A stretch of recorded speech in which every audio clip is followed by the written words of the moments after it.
మన ప్రభువైన యేసుక్రీస్తు వారి నామంలో అందరికీ వందనములు. అందరూ ఎలా ఉన్నారు? గత కొద్ది వారాలుగా వీక్లీ బైబిల్ మెసేజ్ పోస్ట్‌పోన్ చేయబడింది. నెక్స్ట్ ఇయర్ మన న్యూ ఇయర్ నుంచి యథాతథంగా వీక్లీ బైబిల్ మెసేజ్ ఉంటుంది.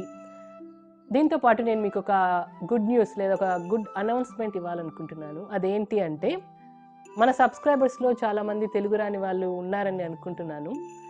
ఇప్పుడు చాలామంది ఎడ్యుకేటెడ్ పీపుల్ ఉండడం వల్ల ఎక్కువ మంది ఒకవేళ తెలుగు మదర్ టంగ్ అయినప్పటికీ తెలుగులో చదవడం రాయడం వచ్చినప్పటికీ బైబిల్ లాంగ్వేజ్ బైబిల్ టర్మినాలజీ సరిగా అర్థం కాని వాళ్ళు చాలామంది ఉన్నారని నాకు తెలిసింది. ఒక కామెంట్ కూడా చదివాను నేను. ఏమంటే దేవుడు మనల్ని ఎరిగాడు అని చెప్తున్న వాక్యాన్ని ఎరగడం అంటే ఏంటి అని కామెంట్లో ప్రశ్నించారు. అంటే నార్మల్గా మనం మాట్లాడుకునే తెలుగు కాకుండా బైబిల్ టర్మినాలజీ లేదంటే బైబిల్ పదజాలము తెలుగులో కొంచెం డిఫరెంట్గానే ఉంటుంది. అంటే ఒక పద్యాలు ఉన్నట్టు లేకపోయినా కొంచెం ఆ టర్మినాలజీ డిఫికల్ట్గానే ఉంటుంది. కాబట్టి అటువంటి వాళ్ళ కోసం ఇంగ్లీష్లో మీకు మెసేజెస్ చేయాలని అనుకుంటున్నాను. మీకు ఇది ఒక గుడ్ న్యూస్ అనే అనుకుంటున్నాను. ఎందుకంటే తెలుగు రాని వాళ్ళు, ముఖ్యంగా స్టూడెంట్స్గా ఉన్న వాళ్ళు, ఒకవేళ తమ ఇంగ్లీష్ డెవలప్ చేసుకోవాలనుకున్న వాళ్ళు ఈ ఇంగ్లీష్లో బైబిల్ మెసేజెస్ వినడం ద్వారా వాళ్ళ ఇంగ్లీష్ డెవలప్ అవుతుంది. At the same time Telugu రాని వాళ్ళు కూడా ఇంగ్లీష్లో బైబిల్ విని దేవుని వాక్యాన్ని నేర్చుకోవచ్చు. ఎందుకంటే తెలుగు కానీ ఇంగ్లీష్ కానీ లేదంటే ఏ భాష అయినా కానీ ఇది ఒక బ్యారియర్ కాదు. దేవుని వాక్యాన్ని నేర్చుకోవడానికి ఇది ఒక బ్యారియర్గా ఉండట్లేదు. లాంగ్వేజ్ అనేది బ్యారియర్ కాదు. కాబట్టి మనం ఏ భాషలో అయినా దేవుని వాక్యాన్ని చదవచ్చు. దేవుడు మనకు అవకాశాన్ని ఇచ్చాడు.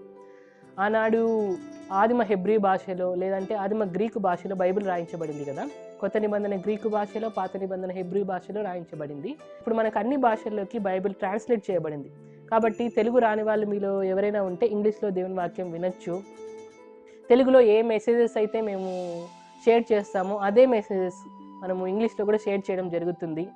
తెలుగులో మీరు weekly Bible messages 1 hour messages వింటున్నారు కదా, అదేవిధంగా ఇంగ్లీష్లో కూడా ఉంటాయి. అలాగే తెలుగులో మీరు యూట్యూబ్ షార్ట్స్ వింటున్నారు కదా, అమ్మ చెప్తున్నవి, అలాంటి మెసేజెస్ కూడా మీకు ఈ కొత్త ఛానల్ పెట్టబోతున్నాము. అదేంటి అంటే ఇప్పుడు మన తెలుగు ఛానల్ ఏంటి అంటే అభిప్రాజర్.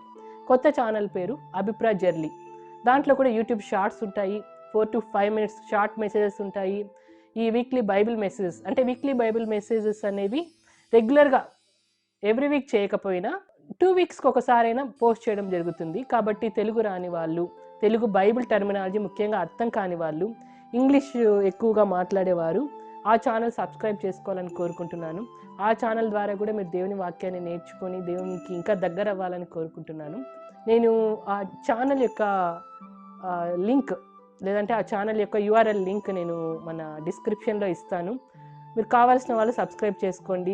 బెల్ బటన్ క్లిక్ చేయండి. అలా క్లిక్ చేయడం ద్వారా ఎప్పుడు ఏ మెసేజ్ షేర్ చేసినా మీకు వెంటనే నోటిఫికేషన్ వస్తుంది.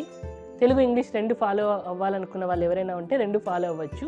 తెలుగు ద్వారా ఇంగ్లీష్ నేర్చుకోవాలనుకున్న వాళ్ళు కూడా ఆ ఛానల్ని సబ్స్క్రైబ్ చేసుకోవచ్చు.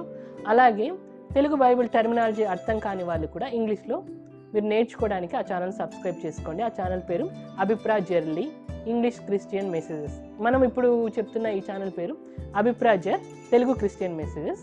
ఆ న్యూ ఛానల్ పేరు అభిప్రాజర్లీ ఇంగ్లీష్ క్రిస్టియన్ మెసేజెస్. ఈ ఛానల్ ద్వారా మీరు దేవుని వాక్యాన్ని నేర్చుకుంటారని నేను సంతోషపడుతున్నాను, ఆశిస్తున్నాను. ఈ కొత్త ఛానల్ని కూడా మీరు సద్వినియోగం చేసుకుంటారని ఆశిస్తున్నాను. అందరికీ వందనములు.